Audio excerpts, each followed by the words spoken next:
संतान के रूप में कौन आता है? पूर्व जन्म के कर्मों से ही हमें इस जन्म में माता पिता, भाई बहन, पति पत्नी, प्रेमिका, मित्र शत्रु, सगे संबंधी इत्यादि संसार के जितने भी रिश्ते नाते हैं सब मिलते हैं, क्योंकि इन सब को हमें या तो कुछ देना होता है या इनसे कुछ लेना होता है।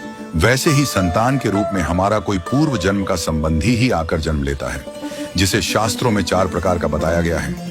1. अरणानुबंध पुत्र। पूर्व जन्म का कोई ऐसा जीव जिससे आपने ऋण लिया हो या उसका किसी भी प्रकार से धन नष्ट किया हो, वह आपके घर में संतान बनकर जन्म लेगा। वह अपना धन बीमारी में या व्यर्थ के कार्यों में तब तक नष्ट करेगा जब तक उसका पूरा हिसाब न हो जाए। 2. शत्रुपुत्र।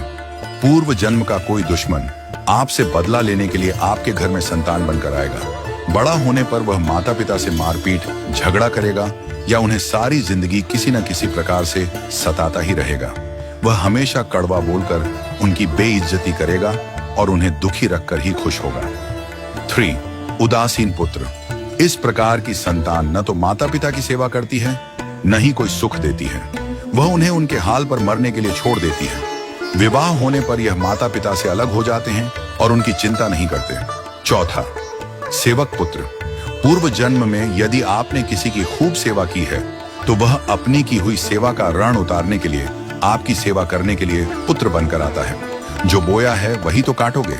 यदि अपने माता पिता की सेवा की है तो ही आपकी संतान बुढ़ापे में आपकी सेवा करेगी, वरना कोई पानी पिलाने वाला भी पास न होगा। आप यह न समझें कि यह सब बातें केवल मनुष्य पर ही लागू होती हैं। इन 4 प्रकार में कोई भी जीव आ सकता है। यदि आपने किसी गाय की निस्वार्थ भाव से सेवा की है तो वह भी पुत्र या पुत्री बनकर आ सकती है। यदि आपने गाय को स्वार्थवश पालकर उसके दूध देना बंद करने के पश्चात उसे घर से निकाल दिया हो तो वह ऋणानुबंध पुत्र या पुत्री बनकर जन्म लेगी। यदि आपने किसी निर्दोष जीव को सताया है तो वह आपके जीवन में शत्रु बनकर आएगा। इसलिए जीवन में कभी किसी का बुरा न करें, क्योंकि प्रकृति का नियम है कि आप जो भी करोगे उसे वह आपको इस जन्म में या अगले जन्म में 100 गुना वापस करके देगी। यदि आपने किसी को 1 रुपया दिया है तो समझो आपके खाते में 100 रुपया जमा हो गए हैं। यदि आपने किसी का 1 रुपया छीना है तो समझो आपकी जमा राशि से 100 रुपये निकल गए। जरा सोचिए, आप कौन सा धन साथ लेकर आए थे और कितना साथ लेकर जाओगे? जो चले गए वे कितना सोना चांदी साथ ले गए? मरने पर जो सोना चांदी धन दौलत बैंक में पड़ा रह गया, समझो वह व्यर्थ ही कमाया। औलाद अगर अच्छी और लायक है तो उसके लिए कुछ भी छोड़कर जाने की जरूरत नहीं है, वह खुद ही कमा लेगी। और औलाद अगर बिगड़ी या नालायक है तो उसके लिए जितना भी धन छोड़कर जाओ वह चंद दिनों में सब बर्बाद करके ही चैन लेगी।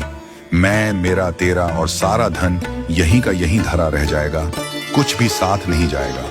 साथ यदि कुछ जाएगा भी तो सिर्फ अच्छे बुरे कर्म ही साथ जाएंगे। इसलिए जितना हो सके नेकी करो, सत्कर्म करो